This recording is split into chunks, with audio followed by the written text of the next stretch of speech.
ہم نے audio clip سنا، ایک صاحب ہے جو بڑے ڈاکٹر بن کے ایک کلپ ریکارڈ کروا رہے ہیں کہ کرونا وائرس کا بہترین علاج دریافت ہو گیا ہے. روزانہ ناک میں زیتون کے 2 قطرے، دائیں ایک نتھنے میں ایک بائیں نتھنے میں، آپ 2 قطرے ڈالیں اور 24 گھنٹے کے اندر، اور زیتون میں شفائے حدیث میں بھی آتا ہے یہ.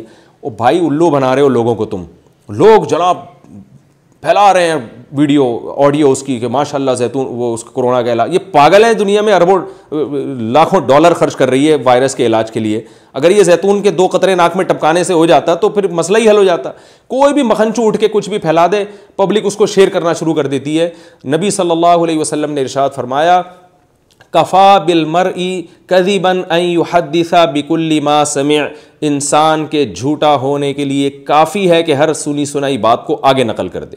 ایک اور صاحب کا میسج سنا کہ اسٹیم لینے سے وائرس کا جڑ سے خاتمہ ہو جائے گا. ایسا بھی نہیں ہے، اسٹیم لینے سے فائدہ ہوتا ہے لیکن جڑ وڑ سے خاتمہ نہیں ہوتا. اتنے مزے نہیں آ رہے کہ سب لوگ اسٹیم لینا شروع کر دیں تو وائرس دنیا سے ختم ہو جائے گا.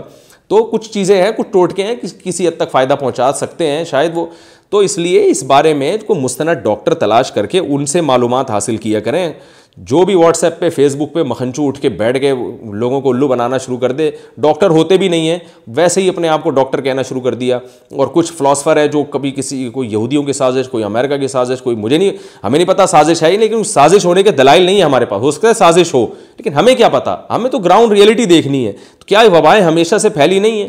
دنیا میں ہمیشہ وبائیں پھیلی ہیں اور بڑے لاکھوں لوگوں کو لقمہ اجل بنا دیا انہوں نے، اور مسلمانوں میں بھی پھیلی ہیں. بعض لوگ اس خوش فہمی کا شکار ہیں کہ وہ چونکہ انگریز شراب پیتے ہیں، زنا کرتے ہیں، گناہ کرتے ہیں تو اس لیے وبا آ رہی ہے. مسلمان چونکہ حج عمرہ کرتے ہیں ان میں وبا نہیں آئے گی. اور بھائی صحابہ کرام میں وبائیں پھیلی ہیں، بڑے بڑے صحابہ کا انتقال ہوا ہے وبا میں. ابو عبیدہ ابن جراح رضی اللہ تعالی عنہ اور معاذ ابن جبل اور بہت سارے صحابہ ہیں جن کا، خالد ابن ولید رضی اللہ تعالی عنہ. اور علامہ ذہبی رحمہ اللہ تعالیٰ کی آپ تاریخی کتاب اٹھا کے دیکھیں، انہوں نے یہ بیان کیا ہے کہ مسلمانوں میں ایسی وبائیں، قرطبہ میں ایک وبا پھیلی تھی غالباً 5ویں صدی ہجری میں. وبا پھیلی تھی کہ اتنے جنازے اٹھے تھے، حالانکہ وہ تو بڑے نیک مسلمان تھے، اتنے جنازے اٹھے تھے، اتنے کہ مسجدوں پہ تالے پڑ گئے تھے. تغلق الابواب، مسجدوں بند کر دی گئی تھی اس لیے کہ نماز پڑھنے والا کوئی بچا ہی نہیں تھا.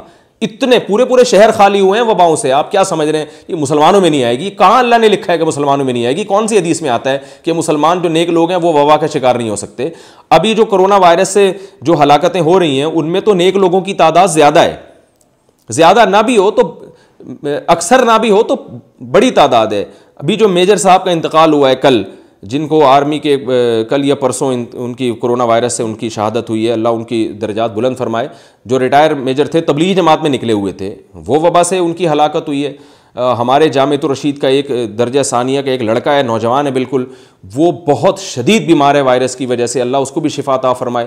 تو بہت سے دیندار لوگ ہیں، ایک 5 وقت کا نمازی بچہ اس کا انتقال ہو گیا وائرس کی وجہ سے. میں ڈرا نہیں رہا آپ کو، اللہ ہم سب کو بچا کے رکھے، لیکن اس خوش فہمی میں نہ رہیں کہ یہ امریکہ اور اٹلی کے جو لوگ چونکہ کافر ہیں تو ان کو وبا آئے گی، تو جو تہجد گزار مسلمان ہیں ان کو نہیں آئے گی وبا. وبا نہیں دیکھتی کہ نیک کون ہے برا کون ہے، وہ جب آئے گی تو آئے گی. تبھی حدیث میں آپ صلی اللہ علیہ وسلم نے فرمایا، بخاری مسلم کی حدیث ہے کہ عذاب یبعثہ اللہ علی من یشاء من عبادہ ثم یجعلہ رحمۃ للمؤمنین. جس پہ چاہتا ہے اللہ اس کو عذاب بنا کے مسلط کرتا ہے اور مومنین کے لیے اس کو رحمت بنا دیتا ہے.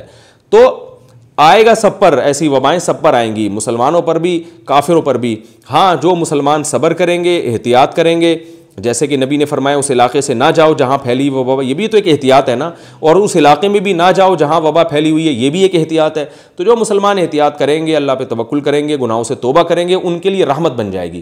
تو یہ ہمارے لیے تسلی کی بات ہے کہ اگر آپ توبہ کر لیتے ہیں اس وبا میں تو ہلاک ہو بھی گئے تو انشاءاللہ جنت میں جائیں گے. ممکن ہے بہت سے لوگ بولیں گے چلو کوئی بات نہیں، ہم توبہ کر کے اب ہم بے کرتے ہیں، ہلاک ہو گئے تو جنت میں جائیں گے. تو بے کر کے ہلاک نہ ہو، جو اللہ جب ہلاک کر دے تو ہلاک ہو جائے. ابھی آپ اگر بے کریں گے نا تو خود بھی ہلاک نہیں ہوں گے، 25-30 آدمیوں کو اپنے ساتھ ہلاک کریں گے آپ.